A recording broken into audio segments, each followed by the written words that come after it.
Hello दोस्तों, मैं आपका एक बार फिर से स्वागत करता हूं हमारे YouTube channel Prince education Jaipur में। और दोस्तों, हम पढ़ रहे थे राष्ट्रपति की शक्तियां। और दोस्तों, राष्ट्रपति की शक्तियों में हम आ गए थे राष्ट्रीय आपातकाल तक। और दोस्तों, राष्ट्रीय आपातकाल में हमने देखा था कि किस तरह की स्थितियाँ होनी चाहिए राष्ट्रीय आपातकाल लगने के लिए। तो वो तीनों स्थितियाँ हमने देख ली थी। उसके बाद में कि इन स्थितियों के दौरान संसदीय क्या भूमिका होगी। तो राष्ट्रीय आपातकाल जब लग जाएगा तो उस दौरान संसदीय क्या भूमिका होगी, ये चीज़ें भी हमने देख ली थी। और दोस्तों, आज हम देखेंगे राष्ट्रीय आपातकाल का परिणाम कि अगर आपातकाल लग गया तो उस दौरान उसका परिणाम क्या होगा दोस्तों। तो इन चीज़ों के बारे में हम चर्चा करते हैं। तो हम कर रहे थे क्या, राष्ट्रपति की आपातकालीन शक्तियों के बारे में।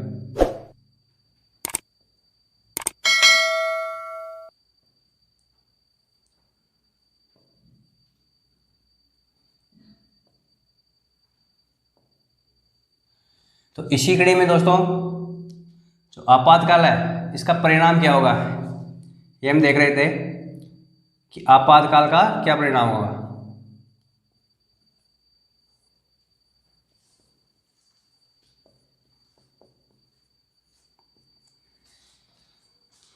तो दोस्तों, जब देश में बाह्य आक्रमण, युद्ध या फिर आंतरिक असंतोष की वजह से क्या हो जाए, अगर राष्ट्रीय आपातकाल लग जाए तो उस दौरान राष्ट्रीय आपातकाल का क्या परिणाम निकलेगा दोस्तों।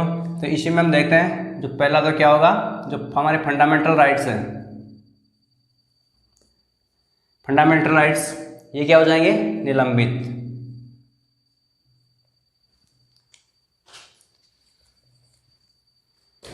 तो हमारे फंडामेंटल राइट्स क्या हो जाएंगे, निलंबित हो जाएंगे। लेकिन दोस्तों, फंडामेंटल राइट्स क्या सारे निलंबित हो जाएंगे दोस्तों? बिल्कुल भी नहीं। हमारे जो मूल अधिकार है ये सारे निलंबित नहीं होंगे। क्या नहीं होंगे? जो सारे हैं वो निलंबित नहीं होंगे।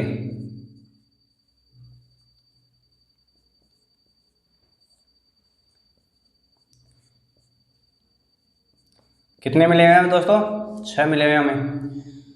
और इसके अलावा जो दोस्तों, जो 20 और 21 अनुच्छेद 20 व 21 है, ये दोनों तो क्या नहीं होंगे दोस्तों? बिल्कुल भी नहीं होंगे।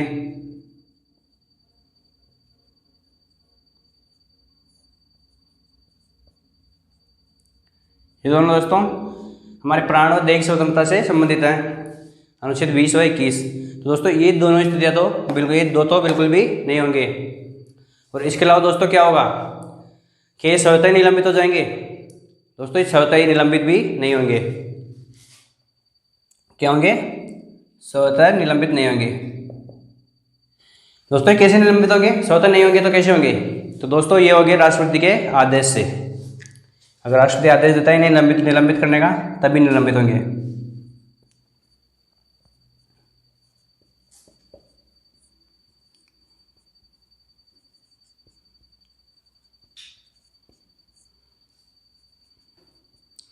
तो दोस्तों, ये परिणाम होगा राष्ट्रीय आपातकाल का कि क्या होगा।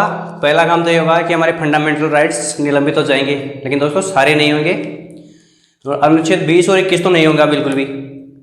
और ये क्या नहीं होंगे? स्वतः ही निलंबित नहीं होंगे।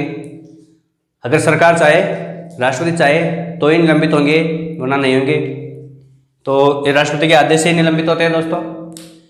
और दूसरी बात कि आपातकाल, जो आपातकाल है दोस्तों, आपके मन में क्वेश्चन आ रहा होगा कि आपातकाल क्या पूरे भारत में लगाया जा सकता है या फिर भारत के कुछ हिस्सों में भी लगाया जा सकता है। तो दोस्तों, आपको मैं बता दूं कि जो आपातकाल है ये संपूर्ण भारत में भी लगाया जा सकता है और भारत के किसी एक हिस्से में भी लगाया जा सकता है। जैसे कि अभी हम राजस्थान से हैं, जयपुर से, तो जयपुर के किसी एक छोटे हिस्से पे भी लगाया जा सकता है। तो इस तरह से राष्ट्रीय आपातकाल भारत में, संपूर्ण भारत या भारत के किसी एक छोटे हिस्से पे भी लगाया जा सकता है। तो क्या होगा दोस्तों?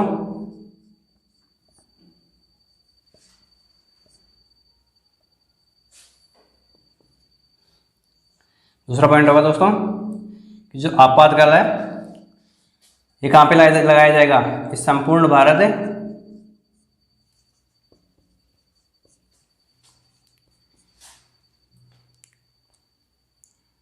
संपूर्ण भारत या उसके किसी हिस्से पर।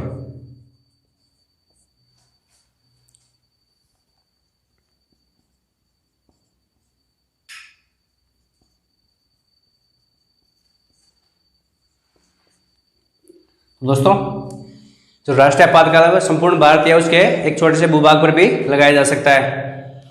और दोस्तों इसके इसी दौरान एक चीज और होती है, जो अनुच्छेद 250 है। कौन सा अनुच्छेद? अनुच्छेद 250।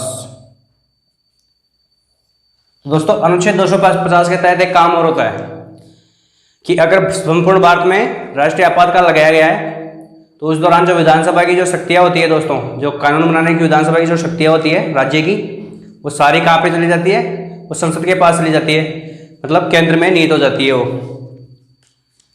तो जो विधानसभा होती है हमारी, विधानसभा की शक्तियां दोस्तों, जो विधानसभा होती है, विधानसभा की विधि बनाने की शक्ति,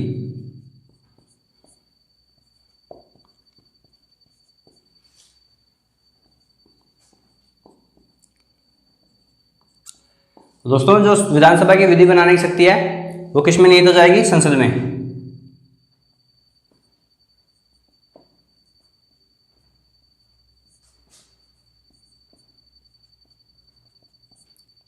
ये चली जाएगी संसद के पास। आपातकाल के दौरान ये शक्ति संसद के पास चली जाएगी। लेकिन दोस्तों इसका एक कतई ये मतलब नहीं है कि विधानसभा को भंग कर दिया जाएगा। इस दौरान क्या होगा? विधानसभा जरूरी नहीं कि भंग हो।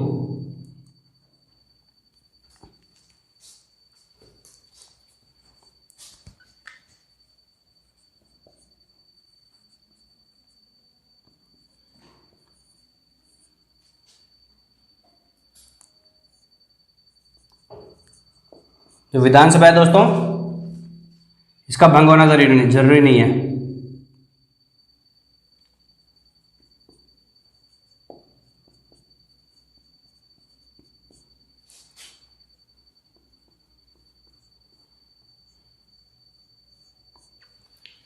तो दोस्तों ये तो थी राष्ट्रीय आपातकाल के परिणाम की बात।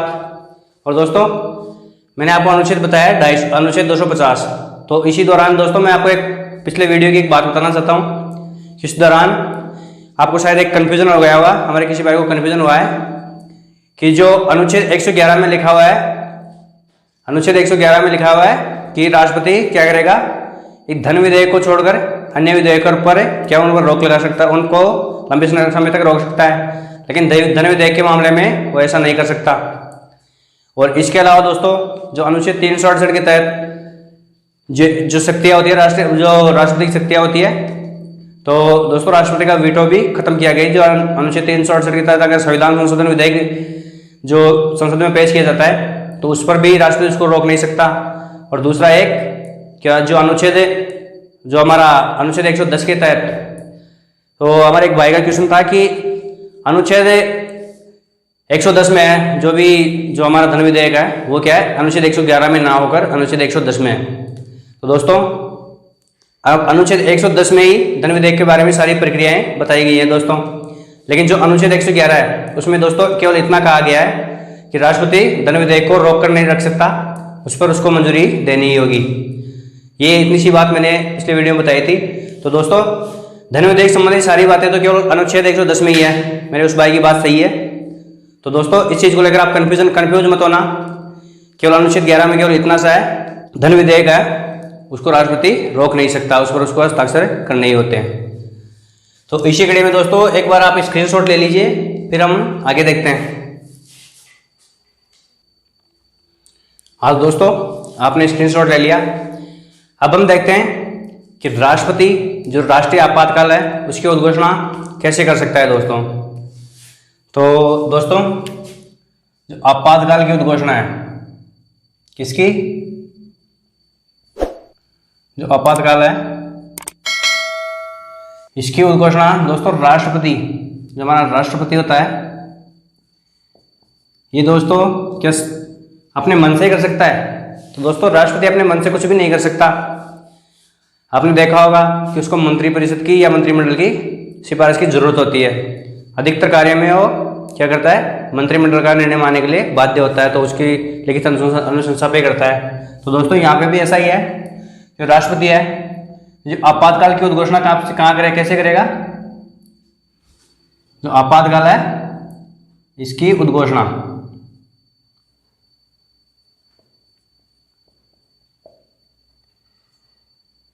दोस्तों, आपातकाल की उद्घोषणा राष्ट्रपति करेगा किसकी सिफारिश पर, जो हमारा मंत्रिमंडल है।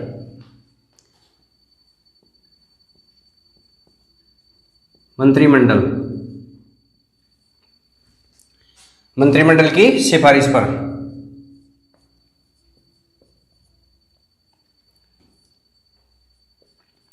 दोस्तों राष्ट्रपति मंत्रिमंडल की सिफारिश पर राष्ट्रीय आपातकाल की उद्घोषणा कर सकता है। लेकिन दोस्तों एक बार ध्यान दीजिए आप, ये शब्द है मंत्रिमंडल। तो दोस्तों यहाँ पे मंत्रिमंडल लिखा हुआ है, जबकि अधिकतर क्या लिखा होता है, मंत्रिपरिषद। तो दोस्तों जो मंत्रिमंडल है, यहाँ पे अगर मंत्रिपरिषद लिखा हुआ जाए एग्जाम में तो दोस्तों आपका क्वेश्चन गलत हो सकता है, इसलिए मंत्रिमंडल शब्द को डिफाइन करना जरूरी है। वैसे मैं पहले कर चुका हूँ, लेकिन एक बार और करता हूँ। दोस्तों मंत्रिमंडल में केवल कैबिनेट मंत्री होते हैं। क्या होते हैं? केवल कैबिनेट मंत्री।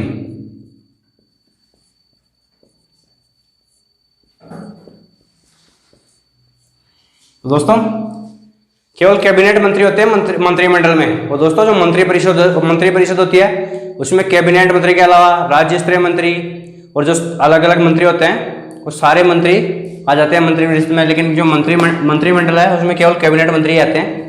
ये चीज़ आपको ध्यान रखनी पड़ेगी दोस्तों। और दोस्तों जो मंत्रिमंडल की सिफारिश पर, ये चीज़ क्या हमारे मूल संविधान में थी? तो दोस्तों ये चीज़ हमारे मूल संविधान में नहीं थी। ये कब जोड़ी गई दोस्तों? ये 44वें संविधान संशोधन के द्वारा जोड़ी गई। कौन से संविधान संशोधन के द्वारा दोस्तों? जो 44वां संविधान संशोधन था हमारा, ये कब हुआ था दोस्तों? 1978 में 44वां संविधान संशोधन। दोस्तों हमारा 44वां संविधान संशोधन जो कि लागू हुआ था 79 में, इसके तहत ये जोड़ी गई कि मंत्रिमंडल की अनुशंसा पर। और दोस्तों मैं आपको आगे बताऊंगा कि ऐसी परिस्थिति क्या परिस्थिति आई कि ये सब जोड़ना पड़ा कि मंत्रिमंडल की सिफारिश पर ही राष्ट्रपति राष्ट्रीय आपातकाल की उद्घोषणा कर सकता है। तो दोस्तों इसी कड़ी में हम आगे बढ़ते हैं कि आपातकाल को कब वापस लिया जा सकता है दोस्तों। तो जो आपातकाल है दोस्तों, जो आपातकाल की उद्घोषणा होती है, इसको कब वापस लिया जा सकता है दोस्तों? तो जो राष्ट्रीय आपातकाल है इसकी उद्घोषणा को जो हमारा राष्ट्रपति है, जो राष्ट्रपति है दोस्तों, ये इस उद्घोषणा को कभी भी वापस ले सकता है। हाँ तो दोस्तों राष्ट्रपति अपने मन से कर ही नहीं सकता, ये उसको क्या करना पड़ेगा, मंत्रिपरिषद की अनुशंसा पर ही कर सकता है वो।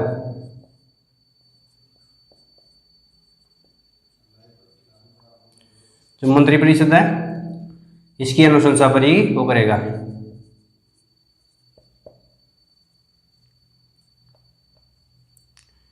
मंत्रिपरिषद की अनुशंसा पर ही वापस लेगा। तो दोस्तों इसके अलावा अगर जो निर्धारित अवधि है उसमें अगर जो संसद है उसकी अनुशंसा नहीं मिलती है, जो अनुमोदन नहीं होता है, तो ये क्या हो जाएगा, स्वतः ही समाप्त हो सकता है। इसके अलावा एक स्थिति ये होती है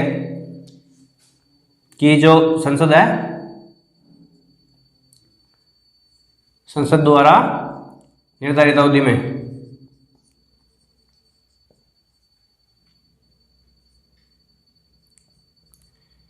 निर्धारित अवधि में अनुमोदन नहीं होने पर। हाँ तो दोस्तों आपने स्क्रीनशॉट ले लिया। तो दोस्तों अगर इसके अलावा एक स्थिति और होती है कि अगर क्या हो, जो संसद है,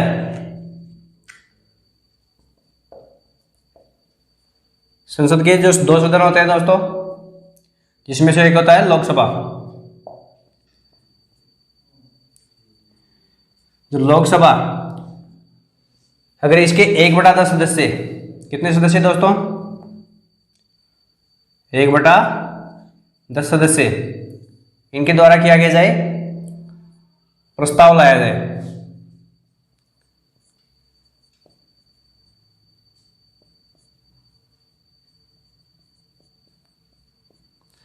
अगर इनके द्वारा प्रस्ताव लाया जाता है दोस्तों, तो क्या होगा? राष्ट्रपति, अगर संसद का सत्र चल रहा है दोस्तों, अगर संसद का सत्र चल रहा है,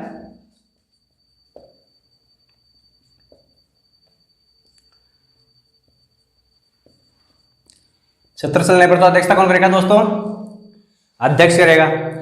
अगर सत्र नहीं चल रहा है, अगर संसद का सत्र नहीं चल रहा है दोस्तों, तो उस दौरान क्या होगा? जो हमारा राष्ट्रपति है, ये क्या करेगा दोस्तों? संसद की एक विशेष बैठक बुलाएगा। क्या करेगा? विशेष बैठक बुलाएगा। तो दोस्तों, एक स्थिति यह है कि अगर संसद का सत्र नहीं चल रहा है, तो उस दौरान इसको क्या किया जाएगा? राष्ट्रपति, तो राष्ट्रपति क्या है? विशेष बैठक बुलाएगा। और जो 1/10 जो सदस्य प्रस्ताव लाए हैं, अगर दोस्तों ये संसद में क्या हो जाता है? प्रस्ताव पारित हो जाता है, इस पर संसद अपनी सहमति देती है, तो क्या हो जाएगा? आपातकाल समाप्त हो जाएगा।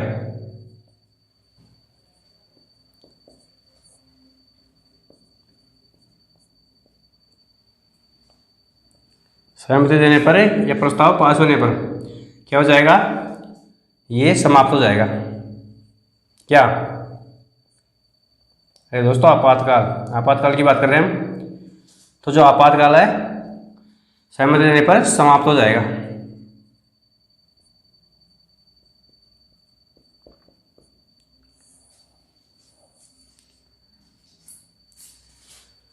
तो दोस्तों, ये स्थिति थी आपातकाल को खत्म करने की। अगर दोस्तों संसद का सत्र नहीं चल रहा हो, मतलब है लोकसभा भंग हो, तो उस दौरान क्या होगा? अगर मान लीजिए आपातकाल की घोषणा हो गई और उस दौरान हमारी लोकसभा भंग हो, तो उस दौरान क्या होगा दोस्तों? इसका अनुमोदन कौन करेगा? जो 1 महीने के भीतर जो संसद के दोनों सदनों से अनुमोदन होता है दोस्तों। तो अगर हमारी लोकसभा क्या हो? भंग हो, तो उस दौरान अनुमोदन कैसे होगा? तो दोस्तों, जो लोकसभा से अनुमोदन होता है, उसकी जगह क्या होगा? राज्यसभा इसका अनुमोदन करेगी। वो 6 महीने के लिए जो राष्ट्रीय आपातकाल है उसको आगे बढ़ा सकती है अनुमोदन करके। लेकिन दोस्तों, अगर उसी दौरान लोकसभा की चुनाव हो जाए और लोकसभा क्या हो जाए? संसद का सत्र चालू हो जाए, तो उस दौरान 1 महीने के भीतर लोकसभा से भी क्या होगा? इसको पारित करवाना जरूरी होगा। राज्यसभा की अनुमति देने के बाद भी लोकसभा का अगर सत्र में आ जाती है, तो उसे पारित करवाना जरूरी होगा। तो दोस्तों लोकसभा है,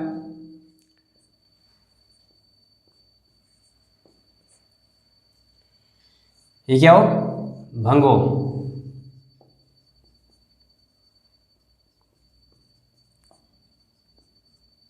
अगर लोकसभा भंग हो, तो ये स्थिति होती है कि इसका क्या अनुमोदन कौन करेगा? राज्यसभा। राज्यसभा द्वारा क्या किया जाएगा? अनुमोदन करके 6 माह तक आपातकाल को बढ़ा दिया जाएगा।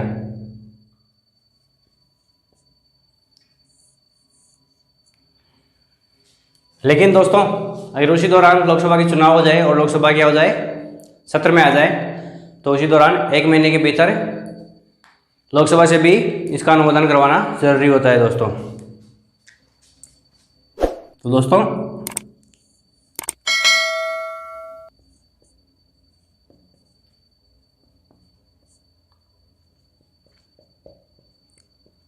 लोकसभा के चुनाव होने पर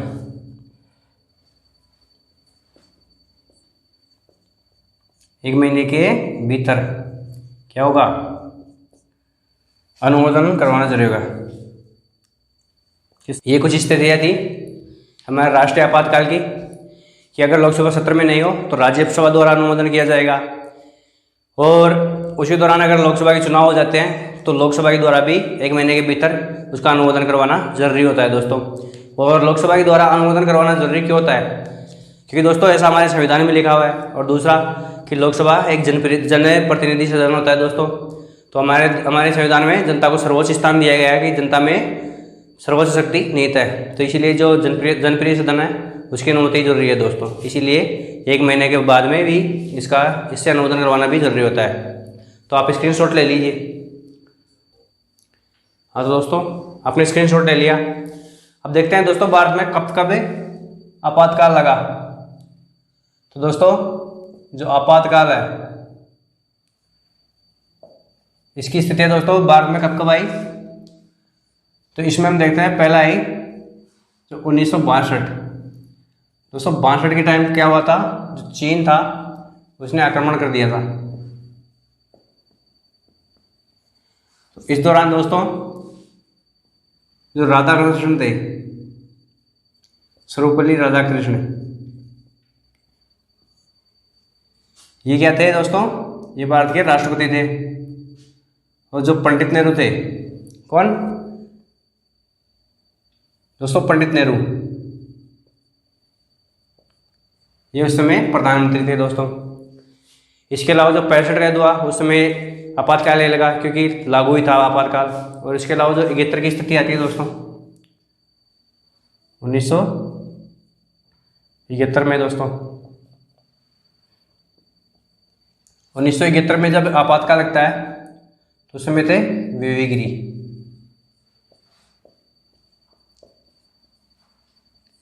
और दोस्तों इस समय हुआ था पाकिस्तान का आक्रमण।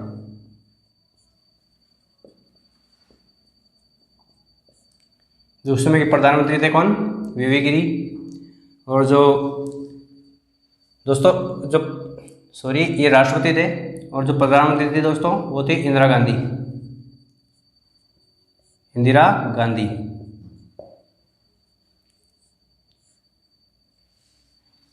और इसके अलावा एक बार और लगा, ये लगा था 1975 में। तो दोस्तों ये 1975 में लगा था आंतरिक असंतोष के आधार पर। किसके आधार पर दोस्तों, आंतरिक असंतोष। और इस समय कौन थे, इस समय प्रधान राष्ट्रपति थे दोस्तों फखरुद्दीन अली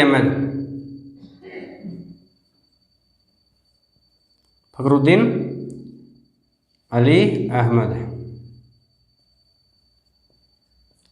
और दोस्तों इस टाइम पे प्रधानमंत्री कौन थी दोस्तों, इस टाइम भी क्या थी, इंदिरा गांधी प्रधानमंत्री थी। तो दोस्तों आप बोलोगे कि किस तरह आप पढ़ा रहे थे अभी कि क्या सशस्त्र विद्रोह, यहाँ पे क्या लिखा हुआ है, आंतरिक असंतोष। तो दोस्तों अभी मैंने आपको बताया था कि मंत्रिमंडल की लिखित अनुशंसा पर क्या होगा, राष्ट्रपति राष्ट्रीय आपातकाल की उद्घोषणा करेगा। तो दोस्तों जो 44वां संविधान संशोधन 1978 है उससे पहले केवल आंतरिक असंतोष हमारे संविधान में लिखा हुआ था। तो दोस्तों उसके बाद में जो सशस्त्र विद्रोह वाला कॉन्सेप्ट है इसी के बाद में आया था। क्यों, तो दोस्तों उस दौरान सुप्रीम कोर्ट ने इंदिरा गांधी के क्या था, निर्वाचन को अवैध ठहरा दिया था। तो उस दौरान इंदिरा गांधी ने अपने अधिकारों का गलत उपयोग करते हुए राष्ट्रीय आपातकाल लगा दिया था दोस्तों, आंतरिक असंतोष के आधार पर। और दोस्तों ये लगा था 25 जून 1975 को। और दोस्तों ये लागू हुआ था 26 जून 1975। तो मात्र अपने एक टेलीफोनिक मैसेज के माध्यम से इंदिरा गांधी ने फखरुद्दीन अली अहमद को क्या किया, फोन किया और कहा कि आप राष्ट्रीय आपातकाल की उद्घोषणा कर दीजिए। तो इसके बाद में दोस्तों, इसके बाद में जब सरकार आई मोरारजी देसाई की, कब, 1978 में, तो उन्होंने क्या किया, 44वें संविधान संशोधन के माध्यम से जो आंतरिक असंतोष शब्द है दोस्तों, इसको ही क्या कर दिया, हटा दिया। और इसकी जगह क्या कर दिया, इसकी जगह कर दिया सशस्त्र विद्रोह। तो सशस्त्र विद्रोह का शब्द कब आया दोस्तों, 44वें संविधान संशोधन के माध्यम से, और ये लागू हुआ था 79 में। तो दोस्तों आंतरिक असंतोष का, और इसके अलावा एक चीज़ और की गई, जो मंत्रिमंडल की अनुशंसा। दोस्तों हमने पहले पढ़ी थी कि मंत्रिमंडल की अनुशंसा पर ही राष्ट्रपति क्या कर सकता है, आपातकाल की उद्घोषणा। तो मंत्रिमंडल की अनुशंसा ये शब्द आया था 44वें संविधान संशोधन के माध्यम से ही, तो ताकि दोबारा कोई प्रधानमंत्री अपने अधिकारों का गलत उपयोग ना कर सके।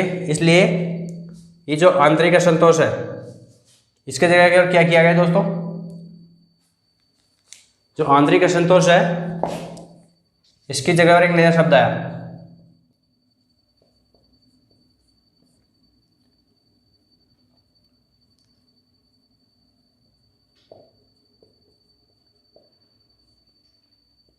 इसकी जगह दोस्तों क्या आ गया, ये तो हट गया दोस्तों, और इसकी जगह नया शब्द आया दोस्तों सशस्त्र विद्रोह, नया शब्द आया दोस्तों। और ये शब्द आया 44वें संविधान संशोधन के माध्यम से, 44वां संविधान संशोधन 1978। ये लागू कब हुआ था दोस्तों, ये हुआ था 79 में लागू हुआ था। और उस समय कौन प्रधानमंत्री थे, मोरारजी देसाई। जो उस समय के प्रधानमंत्री थे ये थे मोरारजी देसाई।